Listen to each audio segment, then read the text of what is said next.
रोहित बेटा, तेरी बैग में ये सिगरेट कैसे आए? देख लीजिए दादी, इतनी सी उम्र में आपका लाडला ये सब कर रहा है। ये सब क्या है रोहित?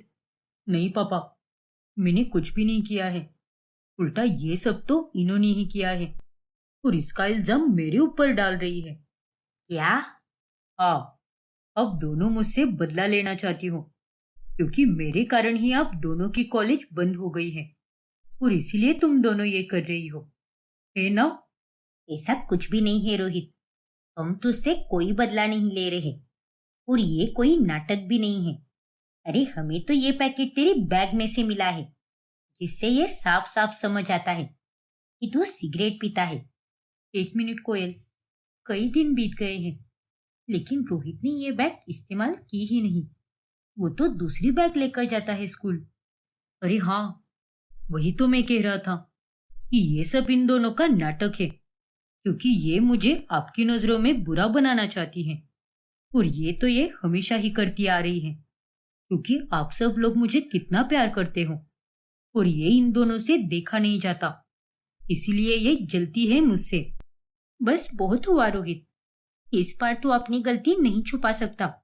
सच सच बता, आज तो तुझे अपनी गलती स्वीकारनी ही होगी। अरे नालायको, चुप हो जाओ तुम दोनों।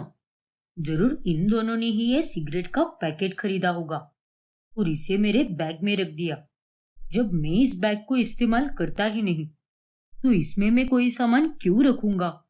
एकदम सही कह रहा है मेरा पुता। ये सब तुम दोनों की ही करामती है। अरे और कितना गिरोगी तुम दोनों? इस लड़के ने तुम दोनों का सच हमारे सामने लाया और इसीलिए तुम इस बेचारे से बदला ले रही हो। अरे बेशर्मी की भी हद होती है। मन तो करता है कि तुम दोनों को मार मार कर सारी अकल ठिकाने पे लाऊं। लेकिन पापा, हमने ये पैकेट खुद नहीं खरीदा है। ऐसा भी तो हो सकता है ना कि इसने ये पैकेट जानबूझकर अपनी पुरानी बैग में रखा हो ताकि स्कूल में या घर में ये किसी के भी हाथ ना लगे।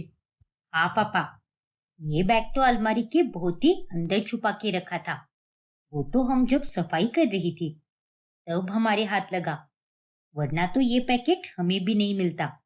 बस, अपनी ये घटिया हरकतें करना कब बंद करोगे तुम दोनों? और नहीं तो क्या। देखो परी और कोयल, दोबारा मेरे बेटे पर उंगली उठाई या फिर उसके साथ कोई साजिश की तो मुझसे बुरा और कोई नहीं होगा। वाह, कमाल है माँ। अरे इस लड़के ने इतनी बड़ी गलती की है लेकिन फिर भी आप सब उस पर हमेशा की तरह पर्दा डाल रहे हो। पता नहीं ऐसी कौन सी प्यार की पट्टी बंधी हुई है आप सबकी आंखों पर, जो आप सबको इसकी इतनी बड़ी बड़ी गलतियां भी दिखाई नहीं देती। और माँ आप भी, क्या हो गया है आपको? हाँ हाँ, मैं भी। देखो, अगर तुम दोनों को यहाँ पर रहना है तो सही से रहना होगा। पहले ही तुम दोनों ने हमारे भरोसे को चकनाचूर कर दिया है, जिसके कारण तुम दोनों पर हमें तो रत्ती भर का भी विश्वास नहीं रहा और इसीलिए हमें तुम्हारी कोई भी बात सच नहीं लगती। ठीक है फिर माँ, नहीं रहना हमें आपके अनुसार। अगर आप सबको हम दोनों इतने ही गलत लगते हैं और आपका बेटा हमेशा सही लगता है तो यही सही। अब हम दोनों यहाँ पर नहीं रहेंगे। चल परी, आज के आज ही हम इस घर से निकलेंगे। हाँ कोयल, अब और नहीं सहना हमें सबका अत्याचार। बहुत हो गया अब हमें आप सबसे कोई रिश्ता नहीं रखना। जा रही है हम दोनों। ना तो हमें यहाँ पर प्यार मिला, ना ही कोई अपनापन। हाँ हाँ जाओ, मुझे भी तुम दोनों की शक्लें नहीं देखनी है। अरे जब से रोहित पैदा हुआ है तब से लेकर आज तक वो लड़का तुम दोनों की आंखों में खल रहा है। अरे अपने ही सगे भाई के साथ ऐसा कोई करता है क्या? बताओ। ये तुम क्या कह रही हो सुजाता? पता है ना बाहर का जमाना कैसा है। अरे ये दोनों कहाँ जाएगी? देखो लड़कियों, ज्यादा सयानी मत बनो और चुपचाप घर में रहो। अगर तुम दोनों इस घर से जाओगी तो वो सीधे शादी के बाद, और तभी तुम्हारी अकल ठिकाने आएगी। मैं भी अभी यही कहने वाली थी, इन दोनों निकम्मियों की शादी करा दे तू। इनके लिए तो वही सही रहेगा। ये सब करने की कोई जरूरत नहीं है क्योंकि मुझे ये दोनों इस घर में चाहिए ही नहीं। अरे इन्हें बाहर की दुनिया बहुत आसान लगती है ना, तो इन दोनों को अभी बाहर ही रहने दो। करने दो इन्हें अपने मन की, फिर पता चलेगा इन्हें कि हम लोग कितने सही थे। वाह माँ, अरे दुश्मन भी इतना दर्द नहीं देता जितना आपने दिया है। हम दोनों ने तो हमेशा आपसे प्यार की ही उम्मीद की, लेकिन आपने आज हमारे प्यार को नफरत में बदल दिया। आज से आप हमारी माँ नहीं रही, दुश्मन बन गई हो। अब परिधि और कोयल दोनों घर छोड़कर चली जाती है। 2 से 3 दिनों तक वो मंदिर में ही रुकती है और वहीं पर प्रसाद में मिल रहा खाना खाकर अपना गुजारा करती है। ये सब क्या हो गया परी? अब हम दोनों कहाँ जाएंगे? हमारे पास तो थोड़े ही पैसे बचे हैं। तो चिंता मत कर कोयल, अब जब हमने जीवन का नया सफर शुरू किया है तो हर संघर्ष को मात देकर हमें आगे जाना होगा। तुझे पता है, मैंने जॉब का पोस्टर देखा था, तो हम वहीं पर अप्लाई कर सकते हैं। बैक ऑफिस का काम है, तो वो हम जैसे तैसे कर ही सकते हैं। और हमें एक्सेल भी तो चलाना आता है, तो इतनी कोई दिक्कत भी नहीं आएगी। लेकिन परी, हम कहाँ पर रहेंगे? तू चिंता मत कर कोयल, वो जॉब्स ऐसी हैं जहाँ पर एम्प्लॉयज के रहने की सारी सुविधा होती है। बस सैलरी में से थोड़े पैसे कट होंगे, लेकिन ऑफिस के पास ही रहने की सुविधा होगी। अच्छा, ये तो बहुत ही अच्छा है। भगवान जी का नाम लेकर हम एक नए सिरे की शुरुआत करेंगे। बस अब सब सही से हो जाए और ये जॉब हमें मिल जाए। अच्छा सोच कोयल, अच्छा सोचेगी तो सब तेरे साथ अच्छा ही होगा। और अब हमें हिम्मत नहीं हारनी है, समझी कि नहीं? हाँ परी, सही कहा तूने। फिर वो दोनों जॉब के लिए अप्लाई करती है, जिसमें वो दोनों सिलेक्ट भी हो जाती है। और अब उस ऑफिस में दिन भर काम करने के बाद वो दोनों ऑफिस के द्वारा दिए गए घर में सोने जाती है। वही दूसरी तरफ जब सफाई करते समय सुजाता अपनी बेटियों के कमरे में जाती है, तभी उन दोनों का सामान देखकर सुजाता की आंखें भर आती है। नहीं, रोना नहीं है मुझे। ऐसी बेटियों के लिए क्या रोना, जिन्होंने अपनी ही माँ को दुश्मन मान लिया हो। उन्होंने बहुत गलत किया है। अपने भाई के साथ प्यार से रहने की जगह उन्होंने हमेशा रोहित को गलत साबित किया है, और इसके लिए मैं उन दोनों को कभी माफ नहीं करूंगी। ना जाने कहां पर होंगी, कैसे होंगी। खैर, मुझे अब उससे कोई फर्क नहीं पड़ता। अगर उन दोनों का दिल पत्थर का हो सकता है, तो मेरा भी हो सकता है। नहीं सोचूंगी मैं उनके बारे में। अब रोहित 10वीं में फेल हो जाता है। ये सब क्या है रोहित बेटा? तेरी ट्यूशन की फीस 70,000 रुपए भरी थी मैंने, और इतने महंगे ट्यूशन में भेजने के बाद भी तूने 10वीं में केवल 30% ही लाए हैं। अरे ऐसे कैसे फेल हो गया तू? सॉरी पापा। अरे क्या सॉरी? देख बेटा, मुझे थोड़ा पढ़ाई पे ध्यान देना चाहिए था। अरे जाने दो ना, अब जो हुआ सो हुआ। तू निराश मत हो बेटा, और अपनी हिम्मत मत हार, और फिर से एग्जाम दे, और उसमें अच्छे नंबर से पास होकर दिखा। ठीक है ना बेटा? नहीं माँ, मुझे अब आगे कोई पढ़ाई नहीं करनी। ये पढ़ाई वगैरह तो मेरी बस की बात ही नहीं है। क्या? ये तू क्या कह रहा है बेटा? अरे अगर पढ़ेगा नहीं तो आगे कैसे बढ़ेगा? क्यों पापा, आपने भी तो बस 8वीं तक ही पढ़ाई की है ना, लेकिन फिर भी आज आप कितने अच्छे बिजनेसमैन हो। देखिए पापा, मुझे भी आपकी तरह एक बिजनेसमैन ही बनना है। ये पढ़ाई वगैरह मुझसे बिल्कुल नहीं होती। पर बेटा, नहीं पापा, प्लीज मुझे बिजनेस ही करने दो ना। शायद मैं उसी के लिए बना हूं। आप मुझे थोड़े पैसे दे दो, फिर मैं अपना खुद का कोई बिजनेस शुरू करूंगा।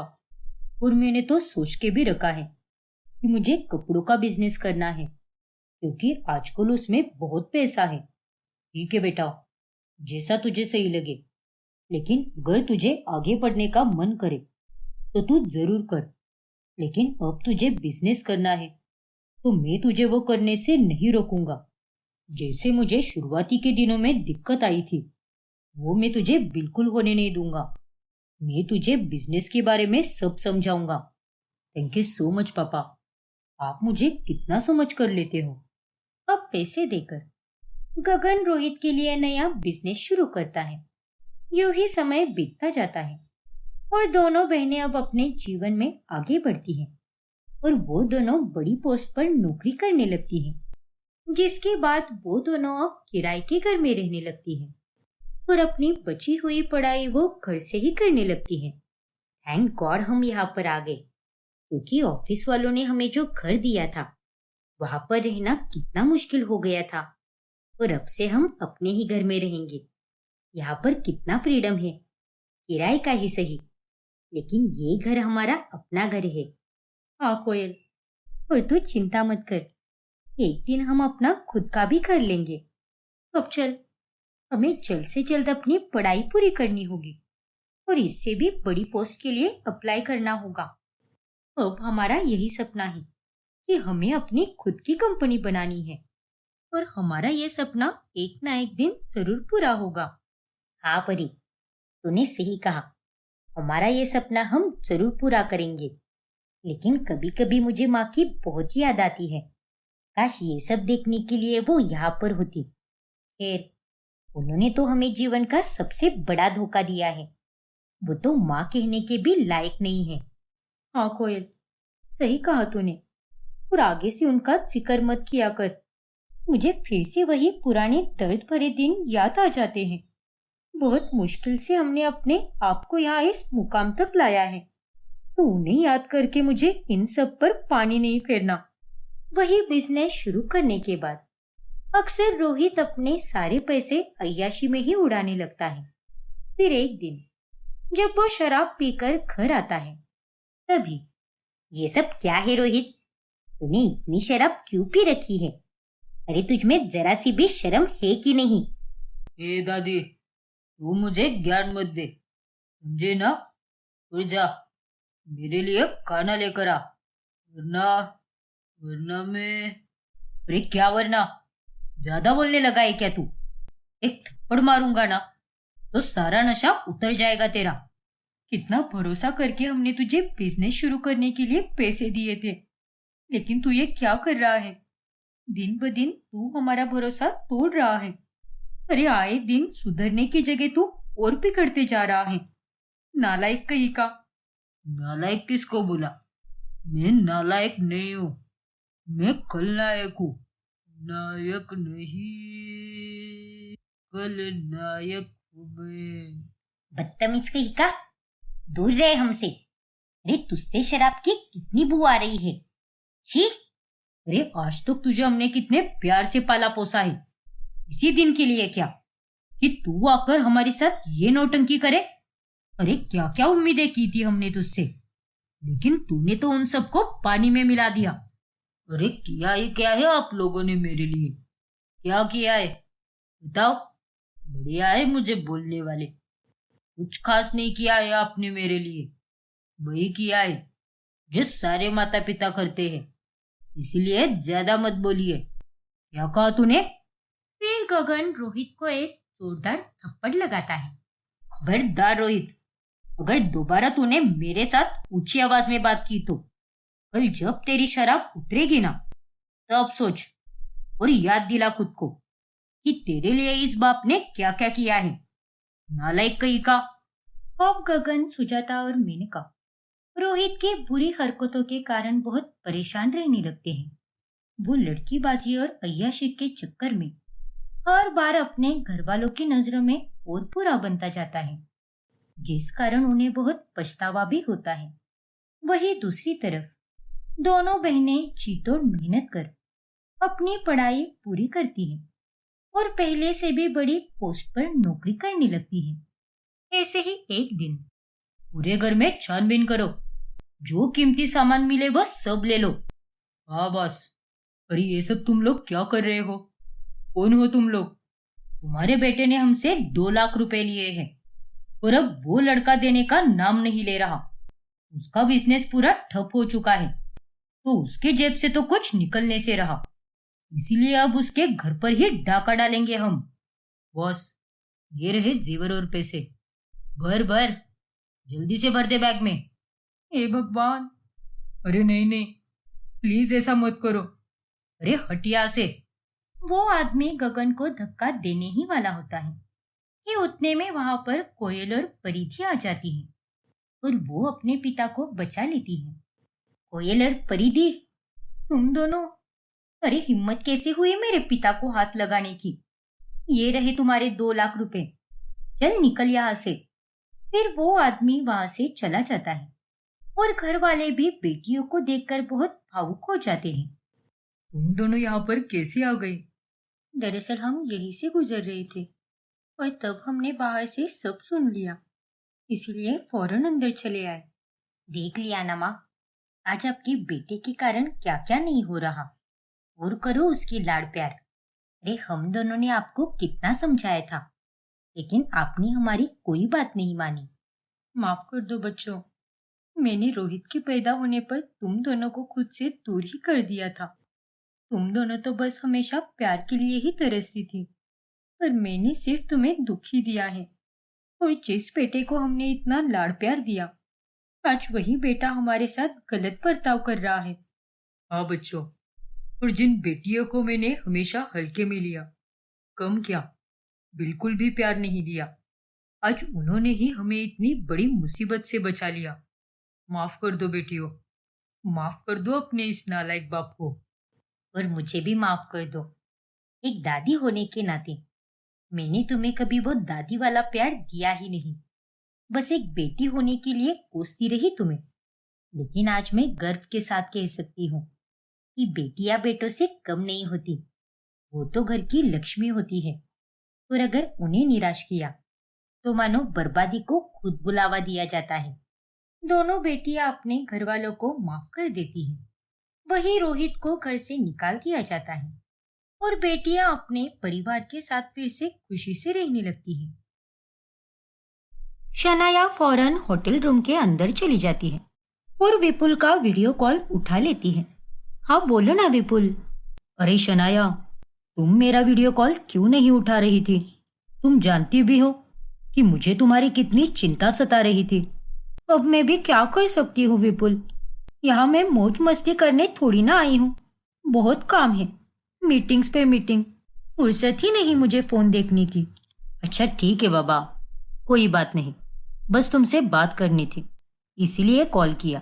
लो माँ से बात कर लो। फिर शनाया विपुल और ममता से बात करती है और बात खत्म होने के बाद जब वो पीछे मुड़ती है तो वहां पर करण खड़ा होता है।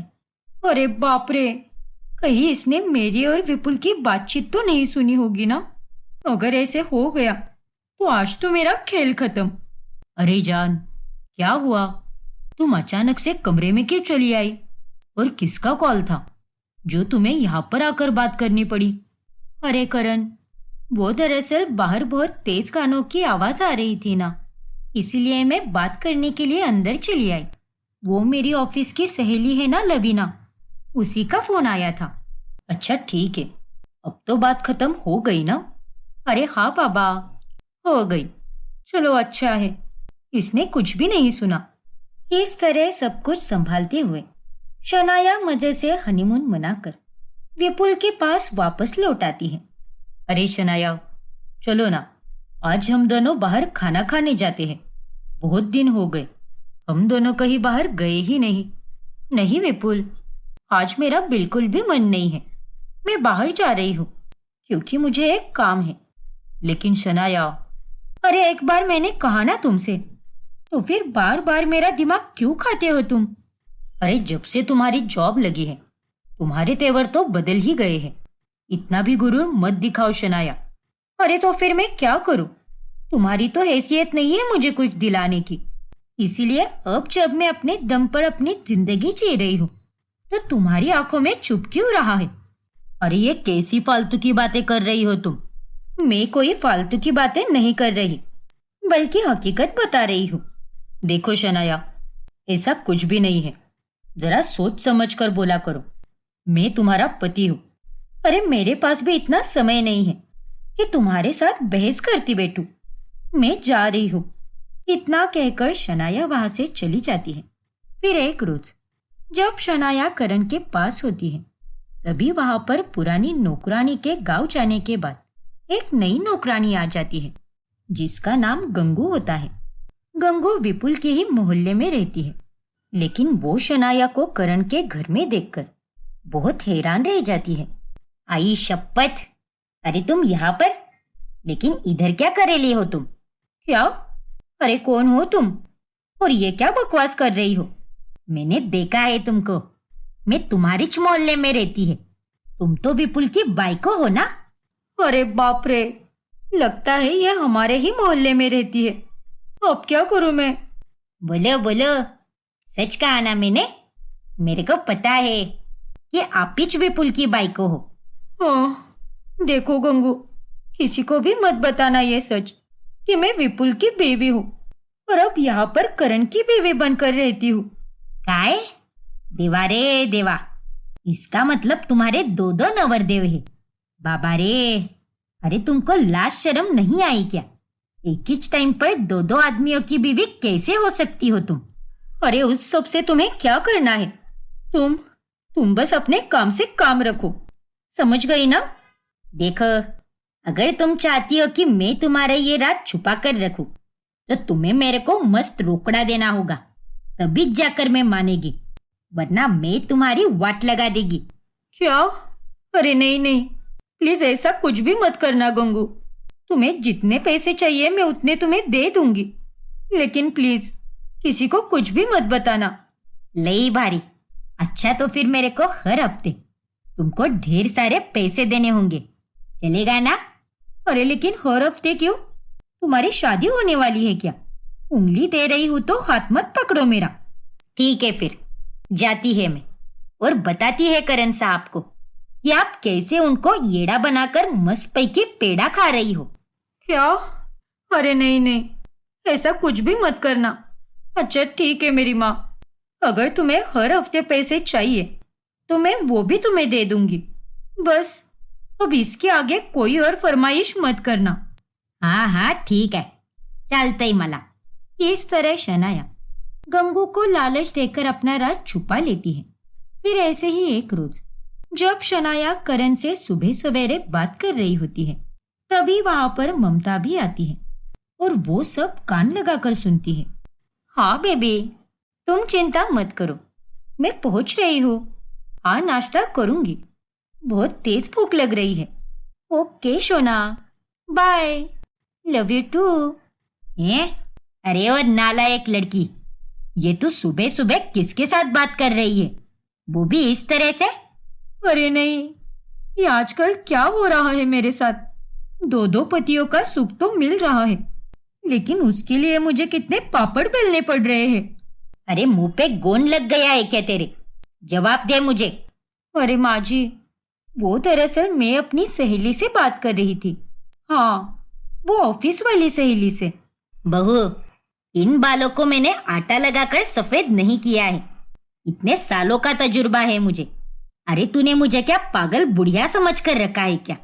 बेबी सोना कहकर सहेलियों से बात कौन करता है? अरे मैं करती हूँ माँ जी, और उसमें क्या होता है?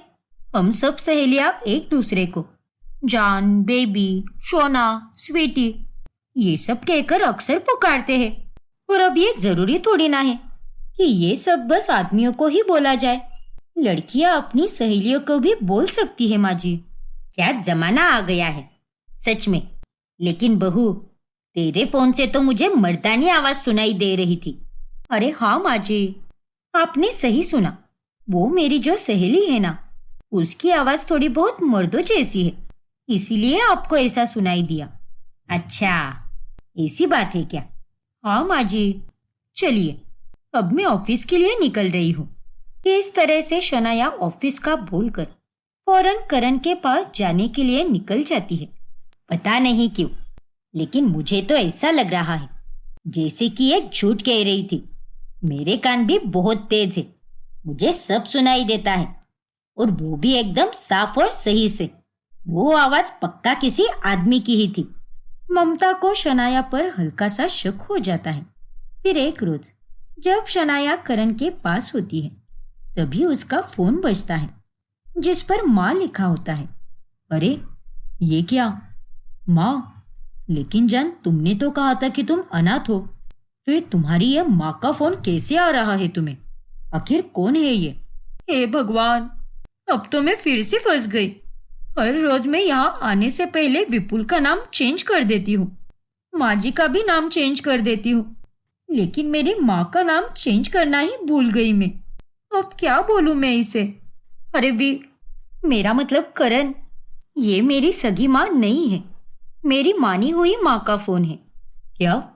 मानी हुई माँ? हाँ करण, मैं जब अनाथ आश्रम में थी तभी वहां पर एक काकी आती थी और वो हर हफ्ते बच्चों के लिए कुछ ना कुछ लेकर आती थी। बहुत ही अच्छी थी वो। उनका नाम सरोजिनी था और उनके अच्छेपन के कारण मुझे उनमें अपनी माँ नजर आती थी और इसीलिए मैं उन्हें सरोजिनी माँ कहकर पुकारती हूँ और ये उन्हीं का फोन है। अच्छा, ये बात है क्या? तो कर लो ना बात, फिर मैं भी उनसे बात करूंगा। क्या?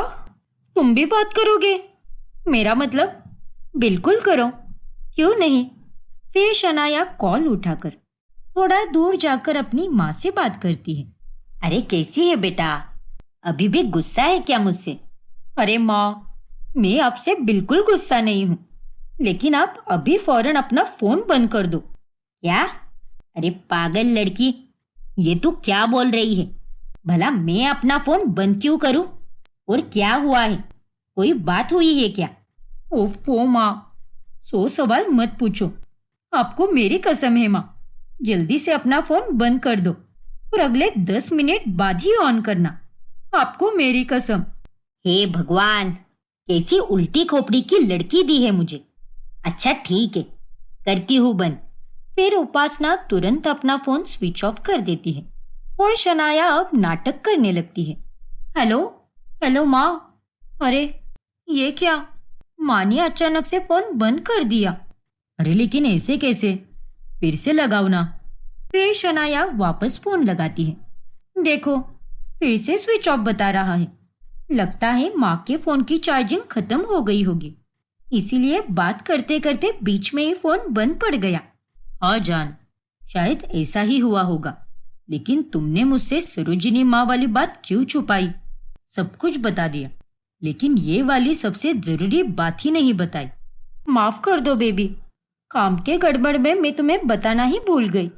अरे कोई बात नहीं, लेकिन सच कहूँ तो कभी कभी मुझे ऐसा लगता है कि तुम एक अजीब सी पहेली हो, क्योंकि तुम्हें समझना बहुत ही मुश्किल है। क्या करें, तुम भी कुछ भी बोलते हो। अरे नहीं जान, मैं सच बोल रहा हूँ। करण को भी शनाया की अजीब हरकतें देखकर थोड़ा सा शक होने लगता है, लेकिन वो उसे नजरअंदाज कर देता है। फिर एक सुबह, चलो जान, आज तुम्हारे लिए एक बहुत ही बड़ा सरप्राइज है। क्या सरप्राइज? वो भी इतनी सुबह सुबह? हाँ जान, और मुझे पूरा यकीन है कि उसे देखकर तुम्हें बहुत खुशी मिलेगी। अरे वाह, सच्ची? ये सुनकर तो मेरे पेट में अभी से गुदगुदी होने लगी है। अब चलो, जल्दी से तैयार हो जाओ और कार में बैठो। फिर करण शनाया को अपने साथ कार में बिठाकर अपने ऑफिस तक लेकर जाता है। अरे करण बेबी, ये तो तुम्हारी कंपनी है, लेकिन तुमने मुझे यहाँ पर कौन सा सरप्राइज देने लाया है? मुझे तो कुछ समझ में ही नहीं आ रहा। अरे ऊपर जाओगी तभी मिलेगा सरप्राइज, लेकिन उसके पहले ये पट्टी मैं तुम्हारी आंखों पर बांधूंगा। अरे बाप रे, अब इतना भी कौन सा बड़ा सरप्राइज है बेबी? अरे मेरी जान, कितनी बातें करती हो तुम, थोड़ी सी शांति रखो और अपना दिल थाम कर रहो। फिर करण शनाया का हाथ पकड़कर उसे ऊपर ले जाता है और वहां पर एक कमरे में जाकर उसकी आंखों की पट्टी खोल देता है। वहां पर शनाया के लिए एक अलग से और बड़ा सा कैबिन बनाया होता है। ये रहा तुम्हारा सरप्राइज बीवी साहिबा। अब तुम्हें किसी और कंपनी में नाइट शिफ्ट करने की कोई जरूरत नहीं है, क्योंकि आज से तुम मेरी ही कंपनी में काम करोगी। क्या बीवी साहिबा? विपुल, तुम ये सब क्या नौटंकी है शनाया? तुम मेरी बीवी हो, तो फिर करण सर तुम्हें अपनी बीवी कैसे बोल रहे हैं? क्या विपुल, वो मैं शनाया का पर्दाफाश हो जाता है और उसके अब पसीने छूटने लगते हैं। विपुल, तुम्हारा दिमाग खराब हो गया है क्या? अरे ये मेरी बीवी है और तुम्हारी हिम्मत कैसे हुई मेरी बीवी को अपनी बीवी कहने की? सर, ये आपकी बीवी नहीं है, बल्कि मेरी बीवी है। पूछिए इससे। क्या? शनाया, ये आदमी क्या कह रहा है? हाँ करण, विपुल सही कह रहा है। मैं विपुल की पहली बीवी हूँ और तुम्हारी दूसरी बीवी। मैंने ये सारा नाटक किया है। फिर शनाया उन दोनों को अपने नाटक के बारे में सब कुछ बता देती है, जिसे जानकर दोनों पतियों के होश उड़ जाते हैं। लालची औरत, इतना बड़ा धोखा! मुझे तो बस एक अमीर पति चाहिए था, इसीलिए मैंने ये सब किया। मेरे मायके वालों की इज्जत के कारण मैं विपुल को छोड़ भी नहीं सकती थी, और मुझे तुम्हारे पैसे भी चाहिए थे करण। लेकिन इस नाटक को करते करते मैं भूल ही गई कि दुनिया बहुत छोटी है। यहाँ पर कब कौन कहाँ मिल जाए कुछ भी बता नहीं सकते। मैंने कभी विपुल से पूछा ही नहीं कि वो किस कंपनी में काम करता है। मुझे जरा सी भी आइडिया नहीं थी कि विपुल तुम्हारा ही एम्प्लॉई है। अरे लानत है तुम पर शनाया। माना कि मैंने तुम्हें पैसों से कभी खुश नहीं किया, लेकिन उसके अलावा मैंने तुम्हारी हर खुशी का ख्याल रखा है। अपनी औकात से बढ़कर तुम्हें प्यार किया है, और उसके बदले में तुमने मेरे साथ ये सब किया। मुझे माफ कर दो तुम दोनों। मैं मानती हूँ कि मैंने तुम्हारे साथ बहुत गलत किया है। नहीं शनाया, मैं तुम्हें हरगिज माफ नहीं करूंगा, और आज से तुम्हारा और मेरा रिश्ता खत्म। क्या? और मेरे पास तो भूल कर भी मत आना। मैं भी तुम्हारे साथ रिश्ता तोड़ रहा हूँ। नहीं, प्लीज ऐसा मत करो। हे भगवान, ये सब क्या हो गया? इस तरह अंत में विपुल और करण दोनों भी शनाया को छोड़कर चले जाते हैं, और वो अकेली बस पछताती रह जाती है। गिरने के कारण बिट्टी के पांव पर चोट लगती है और उसके हाथ पर बुरी तरह मुक्का मार लग जाता है। फिर वो भागते भागते रणवीर की दुकान पर जाती है। हे भगवान, ये तुम्हें क्या हो गया बिट्टी? सखा, वो ना। फिर बिट्टी रणवीर को सारी बातें बताती है। क्या? तुम्हारी एग्जाम शुरू होने में अब केवल 15 मिनट ही बचे हैं, और तुम्हारी स्कूल तो बहुत दूर है। हाँ सखा, लेकिन मैं हार नहीं मानूंगी। मुझे एग्जाम देनी ही है। मुन्ना भैया के पास गाड़ी है ना, हम उनकी गाड़ी पर स्कूल जाते हैं, और आप मेरे राइटर बनना। पिछली बार जब ज्योति का हाथ फ्रैक्चर हो गया था, तभी उसके भैया उसके राइटर बने थे, और उन्होंने ही उसकी एग्जाम दी थी। बहुत खूब बिट्टी, तुम्हारे इस हिम्मत और जज्बे को देखकर मुझे बहुत अच्छा लगता है। चलो जल्दी से निकलते हैं। फिर रणवीर मुन्ना की गाड़ी पर सवार होकर बिट्टी के साथ स्कूल पहुंचता है, और वो उसे सारे प्रश्नों के उत्तर बताती है, और रणवीर राइटर बनकर उसकी एग्जाम लिखता है। ऐसे ही समय तेजी से बीतने लगता है, और 12 साल बाद बिट्टी अपने ही गांव में स्कूल टीचर बन जाती है। काश मेरे पास भी माई बापू होते, तो मैं भी स्कूल जा पाती और पढ़ लिख पाती। अरे बच्ची, तुम रो क्यों रही हो? मैं हूं ना, मैं तुम्हें स्कूल में पढ़ने भेजूंगी, और तुम्हारी हर चीज का ख्याल रखूंगी, खाना पीना और बाकी का सब कुछ। क्या? लेकिन आप ये सब क्यों करोगी? आप तो मेरे कोई नहीं लगती। किसी की मदद करने के लिए जरूरी थोड़ी ना है कि आपका उससे कोई निजी रिश्ता हो। यही तो इंसानियत होती है ना। और तुम तो मेरी छोटी बेटी जैसी हो। इस तरह बिट्टी गरीब बच्चों को शिक्षा प्रदान करती है। ना सिर्फ शिक्षा, बल्कि वो गांव में हर गरीब की हर प्रकार से मदद करके एक सोशल वर्कर यानी सामाजिक कार्यकर्ता की भूमिका भी निभाने लगती है। वही रणवीर ने अब राशन की दुकान से गांव में 4 बड़े बड़े मॉल खोल दिए होते हैं। बिट्टी, तुम्हें पता है मुझे अभी तक जीवन में सबसे ज्यादा प्रेरणा किससे मिली है? किससे सखा? तुमसे बिट्टी। क्या? हाँ बिट्टी, तुमने जिस तरह से अपने जीवन में बड़ी बड़ी चीजों को हासिल किया है, तुम्हारी मेहनत, तुम्हारी लगन और तुम्हारी ईमानदारी को देखकर मैं भी एक अच्छा और काबिल इंसान बना हूँ। जितना तुम सबके लिए करती हो उतना तो कोई भी नहीं करता किसी के लिए। तुम्हें पता है सखा, मैं तो बस यही चाहती हूँ कि इस गांव का हर गरीब रात को अगर सोए तो वो चैन की नींद सो पाए, उसके जीवन में कोई परेशानी ना हो, और साथ ही इस गांव की हर औरत अपने बलबूते पर खड़ी हो पाए और किसी मर्द के पांव की जूती ना बन पाए और समाज की बेड़ियों में बंद ना जाए। सच में बिट्टी, तुम्हारी इस सोच को मेरा सलाम है। ऐसे ही समाज में बदलाव लाती रहो। I am proud of you. Thank you सखा। फिर एक दिन जब बिट्टी अपने कैबिन में बैठकर काम कर रही होती है, तभी मैडम जी, आपसे मिलने एक औरत आई है। सुनीता नाम बता रही है अपना। सुनीता? लेकिन मैं तो किसी सुनीता नाम की औरत को नहीं जानती। अच्छा ठीक है, तुम उसे अंदर भेज दो, शायद उसका कुछ काम होगा। ठीक है मैडम जी। फिर वो औरत अंदर आती है और रोते रोते अपनी कहानी बताने लगती है कि कैसे उसका शराबी पति उसकी छोटी बच्ची का बाल विवाह कराने जा रहा है। क्या? हाँ मैडम जी, मेरा पति मेरी फूल सी बच्ची का 9 साल की उम्र में ही बाल विवाह कराने जा रहा है। आप तो गरीब की मदद करती हो ना, मेरी भी मदद कर दो मैडम जी। मैं आपके सामने हाथ जोड़ती हूँ। मैं थाने भी गई थी, लेकिन वहां पर कोई भी मेरी बात सुनने के लिए तैयार ही नहीं है। आप चिंता मत कीजिए सुनीता जी, मैं आपकी बेटी का बाल विवाह बिल्कुल भी नहीं होने दूंगी, फिर चाहे कुछ भी हो जाए। फिर बिट्टी और सुनीता उसकी छोटी बेटी का बाल विवाह रोकने जाते हैं, लेकिन तभी उसका शराबी पति मगन सुनीता को मारने लगता है और वहां पर बिट्टी उसे रोक लेती है। खबरदार, अगर अब फिर से आपने सुनीता जी पर हाथ भी उठाया तो। कौन है बे तू? चल निकल यहाँ से।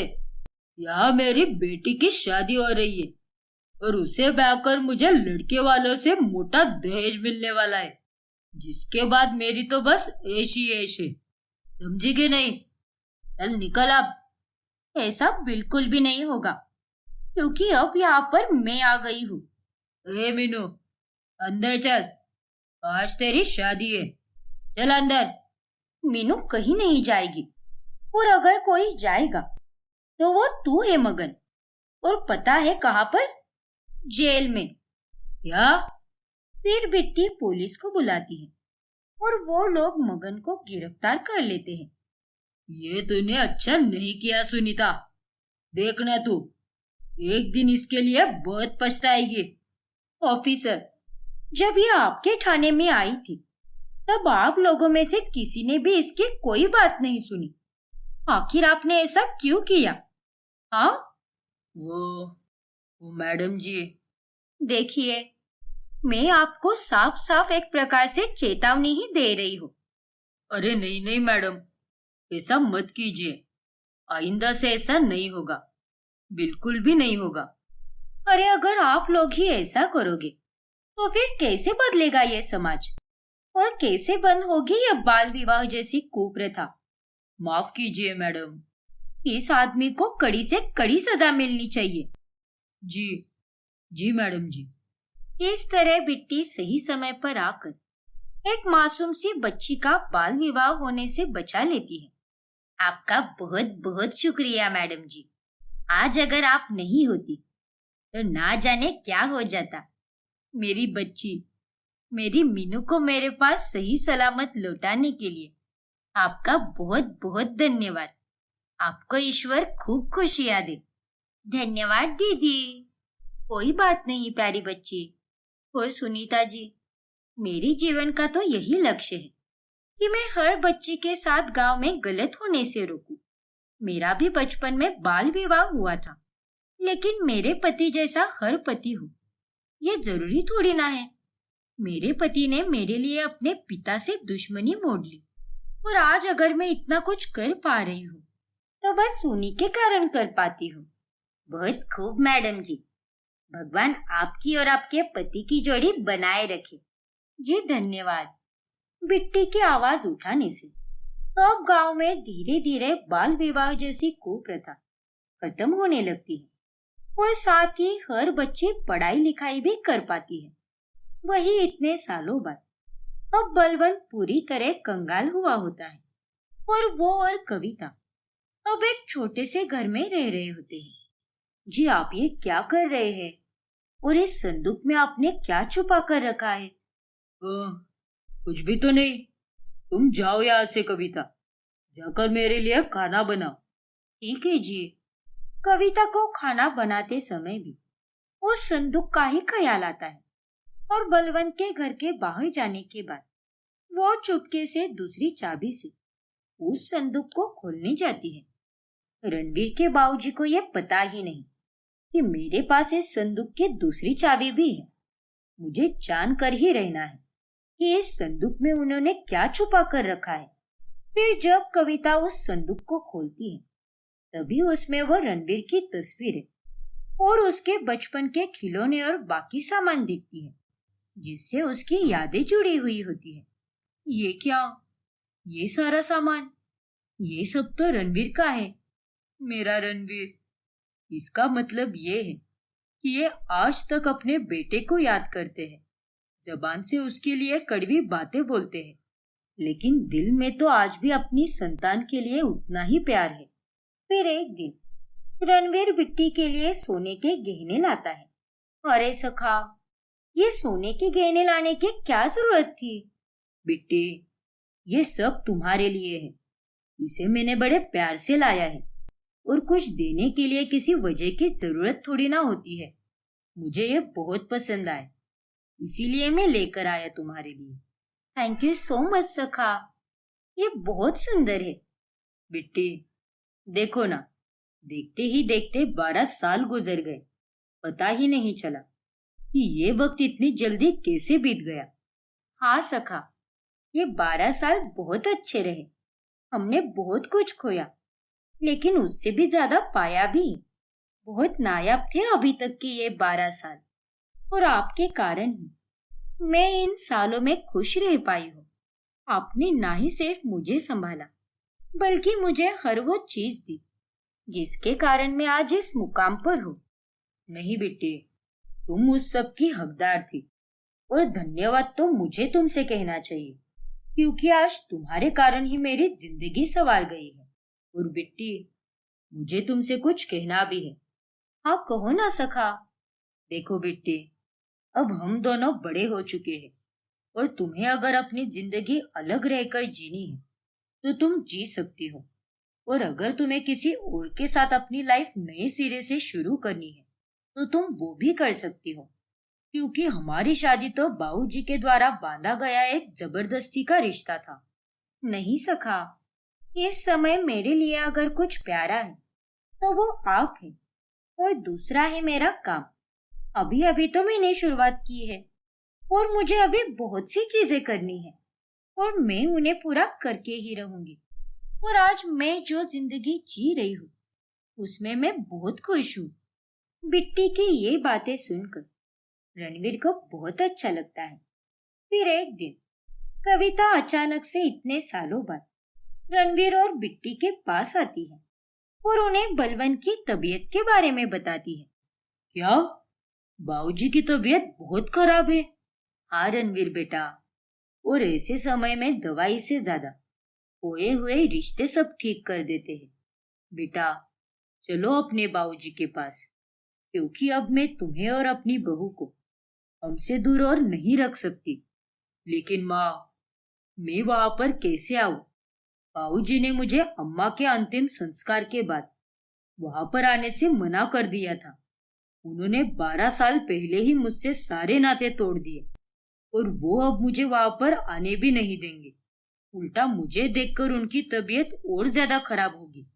नहीं सखा, ऐसा बिल्कुल भी नहीं होगा। कोई भी माता पिता अपने बच्चे से इतनी नफरत नहीं करते और उस वक्त तो बस उनका गुस्सा बोल रहा था, और अब काकी जी जैसा बोल रही है। हमें वहां पर जाना चाहिए। बिट्टी बिल्कुल सही कह रही है। चल बेटा, अपने बाबूजी के पास चल। फिर रणवीर और बिट्टी कविता के साथ अपने बाबूजी के पास चला जाता है और दोनों बाप बेटे एक दूसरे को देखकर रो पड़ते हैं। रणवीर, तू आ गया बेटा। हाँ बाबूजी, तुझे और बिट्टी बहू को देखकर मेरी सांस में सांस आई बेटा। मुझे माफ कर दो बच्चों, मैंने तुम दोनों के साथ बहुत गलत किया है। मैं बहुत बुरा हूँ और शायद इसीलिए ऊपर वाले ने मुझसे मेरा सब कुछ छीन लिया और मुझे मेरे कुकर्मों की सजा दे दी।